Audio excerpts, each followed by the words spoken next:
Based on what you have said and done so far and what you have said you would do starting in 2021, why should the American people trust you more than your opponent to deal with this public health crisis going forward? In this case, the question goes to you first, sir. 2 minutes uninterrupted.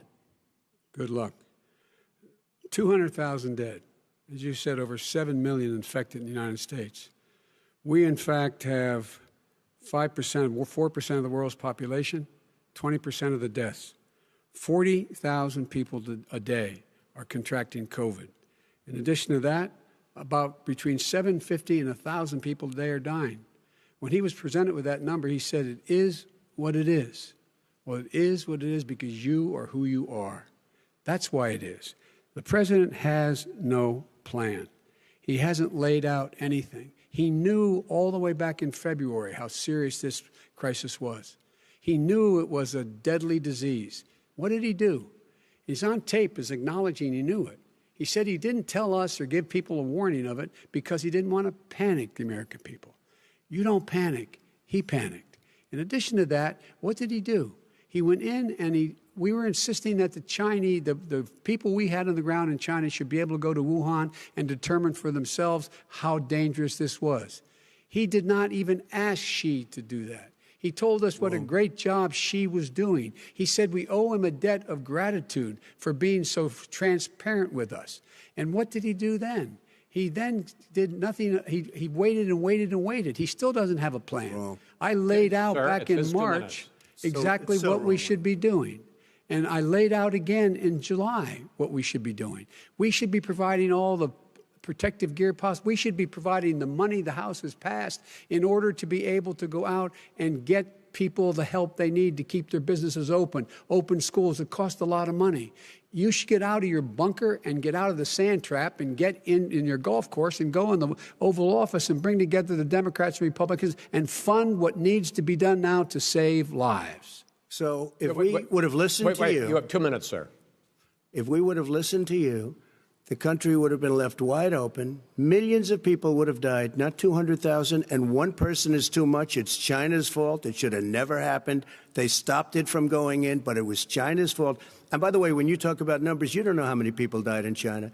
You don't know how many people died in Russia. You don't know how many people died in India. They don't exactly give you a straight count, just so you understand. But if you look at what we've done, I closed it, and you said he's xenophobic. He's a racist, and he's xenophobic because you didn't think I should have closed our country. Wait a minute. It's his 2 minutes. You didn't think we should have closed our country because you thought it was terrible. You wouldn't have closed it for another 2 months. By my doing it early, in fact, Dr. Fauci said, President Trump saved thousands of lives. Many of your Democrat governors said, President Trump did a phenomenal job. We worked with the governor. Oh, really? Go take a look. The governors said I did a phenomenal job. Most of them said that. In fact, people that would not be necessarily on my side said that. President Trump did a phenomenal job. We did. We got the gowns. We got the masks. We made the ventilators. You wouldn't have made ventilators. And now we're weeks away from a vaccine. We're doing therapeutics already. Fewer people are dying when they get sick. Far fewer people are dying. We've done a great job. The only thing I haven't done a good job, and that's because of the fake news. No matter what you say to them, they give you bad press on it. It's just fake news. They give you good press. They give me bad press because that's the way it is, unfortunately. But let me just tell you something. I don't care. I've gotten used to it. But I'll tell you, Joe, you could never have done the job that we did. You don't have it in your blood. You could have never done that job. I know how to do the job. I know how to get the job done. Well, you didn't do very well in swine flu.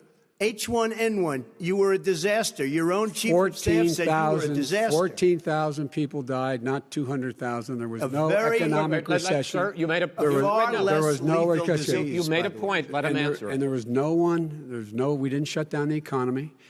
This is his economy he's shut down. The reason it's shut down is because, look, you folks at home, how many of you got up this morning and had an empty chair at the kitchen table because someone died of COVID? How many of you were in a situation where you lost your mom or dad and you couldn't even speak to them? You had a nurse holding a phone up so you could, in fact, say goodbye. You would have lost far more people. Far more people. And, you would have been and by the way, months late. your own, You were his months behind me, own Joe. CDC director says we could lose as many as another 200,000 people between now and the end of the year. And he held up, he said, if we just wear a mask, we can save half those numbers, just a mask. And by the way, in terms of the whole notion of a vaccine, we're for a vaccine, but I don't trust him at all, nor do you. I know you don't. What we trust is a scientist. You don't we trust Dr. Johnson Fauci. Johnson, Pfizer? And Okay, by the way, gentlemen, let me move on.